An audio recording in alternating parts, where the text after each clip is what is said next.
कहानी शुरू होती है और हम एक आदमी को देखते हैं जो मस्त गहरी नींद में सो रहा होता है। तभी वहाँ पर एक घोड़ा आता है और इस आदमी को पकड़कर घसीटता हुआ ले जाता है और इसका मुंह पानी में डुबो देता है। असल में इस घोड़े का अपने मालिक को जगाने का एक खास अंदाज था जिसे वो हर रोज सुबह के वक्त फॉलो करता था। इस आदमी का नाम ल्यू और घोड़े का नाम रेड है। ल्यू उठता है और अपने घोड़े को एक खास जगह पर बांध देता है और खुद वहीं सो जाता है।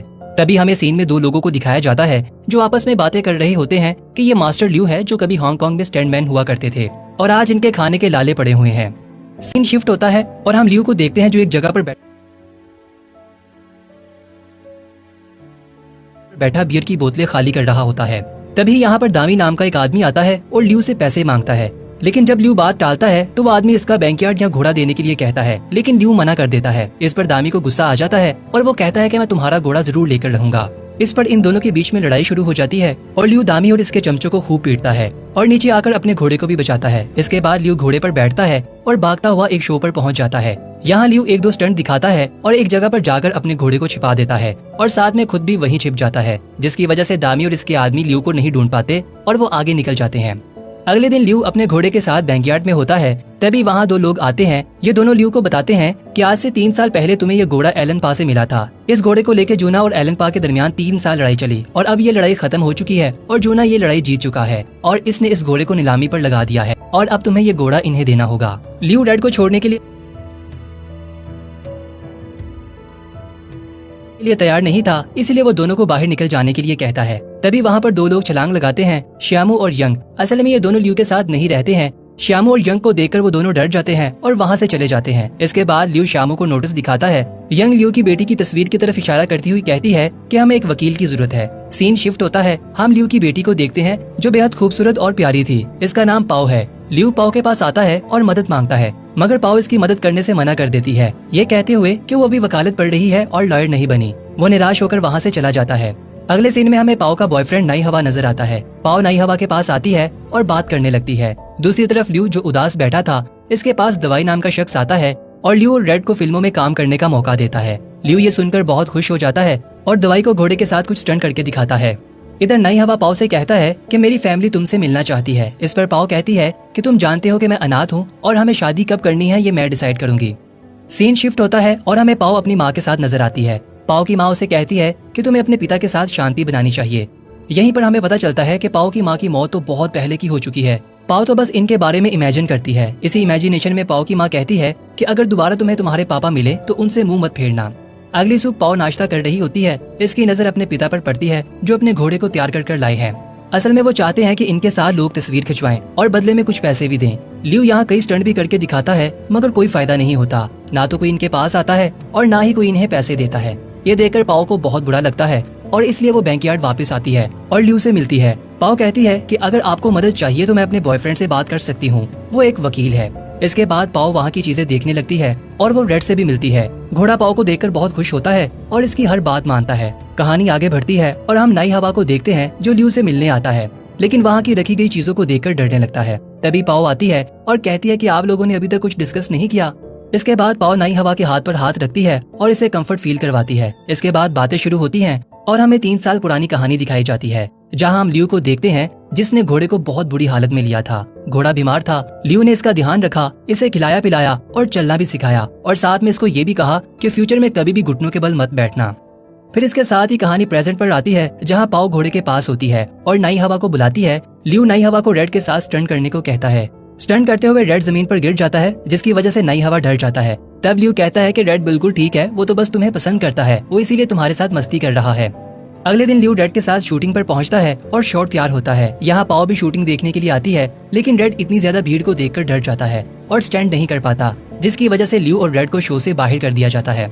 इसके बाद ल्यू एक जगह पर उदास बैठ जाता है और रेड आकर इसे टोपी पहनने को कहता है, लेकिन ल्यू गुस्से से टोपी को फेंक देता है। तब पाओ रेड के पास आती है और इसे कहती है कि हम तुम्हें इसके लिए फोर्स नहीं करेंगे। अगर तुम करना चाहते हो तो तुम करो, अगर तुम नहीं करना चाहते तो मत करो।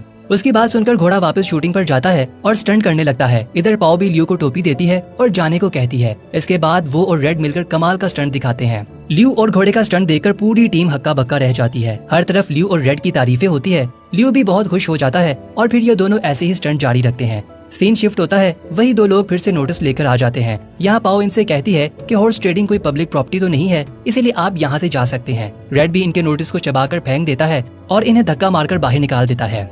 अगले सीन में ल्यू और पाओ डिनर के लिए जाते हैं, जहाँ दामी आता है और ल्यू से पैसे मांगने लगता है। रेड को गुस्सा आ जाता है और वो आकर दामी को एक जोर की लात मारता है, जिसकी वजह से दामी दूर जाकर गिर जाता है। इस तरह एक बार फिर से ल्यू और दामी के बीच में फाइट शुरू हो जाती है। घोड़ा भी जमकर इन्हें पीटता है। तभी वहाँ पर श्यामू भी पहुंच जाता है और ल्यू की मदद करने लगता है और ये तीनों मिलकर इन गुंडों को अच्छा मजा सिखाते हैं। इसके बाद ल्यू पाओ को पकड़ता है और उछालकर घोड़े पर बिठाकर वहाँ से निकल जाता है। फिर सीन शिफ्ट होता है और हम रेड को देखते हैं जो फिल्मों में स्टंट करता है। ल्यू भी इसके साथ स्टंट करता है, लेकिन इसी के बीच एक स्टंट के दौरान रेड को चोट लग जाती है और वो घायल हो जाता है, जिसकी वजह से पाओ को गुस्सा आता है और वो ल्यू के पास आकर कहती है कि आप ये स्टंट करना कब बंद करेंगे। इस पर ल्यू कुछ खास जवाब नहीं देता। अगले दिन ल्यू और पाओ डिनर पर नई हवा के परिवार से मिलते हैं। यहाँ ल्यू काफी अनकंफर्टेबल फील कर रहा था और वो अजीब सी हरकतें भी कर रहा था, जिसकी वजह से पाओ कहती है कि मेरे पापा बड़े लोगों के साथ एडजस्ट नहीं कर पाते, वो कुछ ज्यादा ही सिंपल है। ये सुनकर ल्यू नई हवा की फैमिली को कहता है कि आप मेरी वजह से मेरी बेटी को रिजेक्ट मत कीजिएगा, वो बहुत अच्छी है। डिनर खत्म होता है, नई हवा और इसकी फैमिली वापस चले जाती है। इनके जाने के बाद पाओ ल्यू पर बहुत गुस्सा करती है और इन्हें नई हवा की फैमिली के साथ अच्छे से बर्ताव ना करने पर जम के डांटती है। इसके साथ ही वो इनसे कहती है कि आपको रेड के साथ अच्छे से बर्ताव करना चाहिए। सीन शिफ्ट होता है और हम पाओ को देखते हैं जो रेड के साथ बैठकर टीवी देख रही थी। टीवी पर पाओ अपने फादर और रेड के स्टंट देख रही थी। यहीं पर ल्यू भी होता है। टीवी देखते हुए पाओ अपने पिता से कहती है कि आप बहुत कूल हैं। ये सुनकर ल्यू की आंखें नम हो जाती हैं और पाओ की आंखों से भी आंसू निकल जाते हैं। तभी सीन शिफ्ट होता है और हम 8 साल पहले पहुंच जाते हैं। यहाँ ल्यू होता है जो बहुत ही ऊंची जगह पर स्टंट कर रहा था। ये स्टंट करते हुए ल्यू अचानक से नीचे गिर जाता है और इसके सर पर गहरी चोट आती है। इस चोट की वजह से ल्यू को पूरे 8 महीने तक कोमा में रहना पड़ता है। असल में ये ल्यू अपनी बेटी को बता रहा होता है। ल्यू कहता है कि इन 8 महीनों में काम ना करने की वजह से मेरा दिवालिया हो गया था। तुम्हारी माँ से भी मैं नहीं मिल पाया। पाओ कहती है कि माँ की तरफ से मैं आपको माफ करती हूँ। फिर इसके बाद दूसरी तरफ दामी बैंकयार्ड में रेड के पास आता है और इसे इंजेक्शन लगाने की कोशिश करता है ताकि वो इसे अपने साथ ले जा सके। तभी रेड की आंख खुल जाती है और ये सब मिलकर इसको पकड़ने की कोशिश करते हैं। रेड भी इनसे बचने की पूरी कोशिश करता है। इससे पहले कि दामी रेड को काबू में करता, वहाँ ल्यू पहुँच जाता है और इन सब की पिटाई करने लगता है। ल्यू एक चेयर पर बैठकर दामी को सीढ़ियों से घसीटता हुआ नीचे लाता है और नीचे गिराकर दामी से कहता है कि तुमने हाथ क्यों नहीं छोड़ा। इस पर दामी कहता है कि मेरा हाथ फंस गया था। इसी तरह ल्यू दामी और इसके साथियों को मारकर वहाँ से भगा देता है। फिर इसके बाद अगली सुबह फिल्म स्टार युवान ल्यू के पास आता है और ये दोनों बैठकर चाय पीते और ढेर सारी बातें करते हैं। युवान ल्यू से कहता है कि अगर इस दिन हांगकांग में आप ना होते तो शायद आज मैं जिंदा ना होता। युवान कहता है कि मैं आपके साथ एक फिल्म बनाना चाहता हूँ। मैं चाहता हूँ कि आप और रेड इसमें काम करें, लेकिन ल्यू कुछ सोचता है और फिल्म के लिए मना कर देता है, जिसके बाद युवान वहाँ से वापस चला जाता है। इसी शाम पाओ और नई हवा ल्यू के पास आते हैं। वो दोनों बताते हैं कि हमें सबूत मिल गया है। ये सुनकर ल्यू बहुत खुश होता है, लेकिन उसी वक्त रेड पीछे से एक टी शर्ट उठा देता है, जिस पर ल्यू पाओ को बताता है कि आज सुबह फिल्म स्टार युवान आए थे, इन्होंने मुझे फिल्म का ऑफर दिया है। ये सुनकर पाओ गुस्सा हो जाती है और वहाँ से चले जाती है। ल्यू कुछ समझ नहीं पाता और अगले दिन युवान के बताए हुए लोकेशन पर शूटिंग के लिए पहुंच जाता है। यहाँ ल्यू अपने घोड़े पर बैठकर सीन शूट कर रहा होता है। तभी इसे अपने घोड़े का ख्याल आता है। हाँ ना देने की वजह से वो जमीन पर गिर जाता है। इसके बाद ल्यू उठता है और रेड से माफी और कहता है कि बस ये अब रुकने का समय है। इसके बाद ल्यू युवान से माफी मांगता है और फिल्म के लिए मना करके वहाँ से वापस चला जाता है। ल्यू रेड के साथ पाओ के पास वापस पहुँचता है और कहता है कि मैंने पहली बार काम छोड़ा है। पाओ ये सुनकर बहुत खुश हो जाती है और दौड़कर आती है। ल्यू सोचता है कि पाओ इसके गले लगेगी, लेकिन पाओ तो रेड के गले लग जाती है और यह सीन थोड़ा मजाकिया हो जाता है।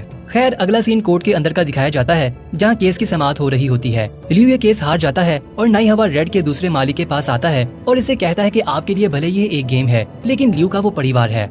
लेकिन इस सब का उन पर कोई फायदा नहीं होता। अगले सीन में ल्यू रेड के पास होता है और इसे कहता है कि अब हमें अलग होना होगा। तब रेड ग्लव्स लाकर ल्यू को देता है और ये दोनों लास्ट टाइम प्रैक्टिस करते हैं। ल्यू रेड के गले लगकर खूब रोता है और अगले दिन इसके नए मालिक को इसे सौंप देता है। इसके बाद नई हवा, पाओ और ल्यू गाड़ी में बैठकर जाने लगते हैं, लेकिन रेड बार बार इनकी गाड़ी का पीछा करता है और बार बार कीचड़ की वजह से जमीन पर गिर जाता है। तब ल्यू गाड़ी से उतरता है और जोर से चिल्लाकर रेड से कहता है कि वापस जाओ और खुद गाड़ी में बैठकर खूब रोता है।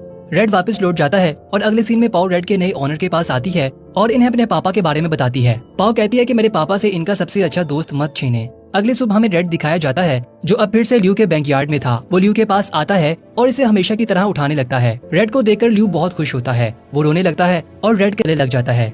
ये सब पास खड़े रेड और पाओ देख रहे होते हैं। रेड का नया ओनर पाओ से कहता है कि अगर तुम मेरे पास ना भी आती तब भी आज रेड यही होता, क्योंकि मैं इसे खुद वापस लाने वाला था। असल में वो खाना नहीं खा रहा था। इसके बाद पाओ और नई हवा भी ल्यू के पास आते हैं और तीनों रेड के गले लग जाते हैं और इसके साथ ही ये कहानी अपने अंत को पहुंचती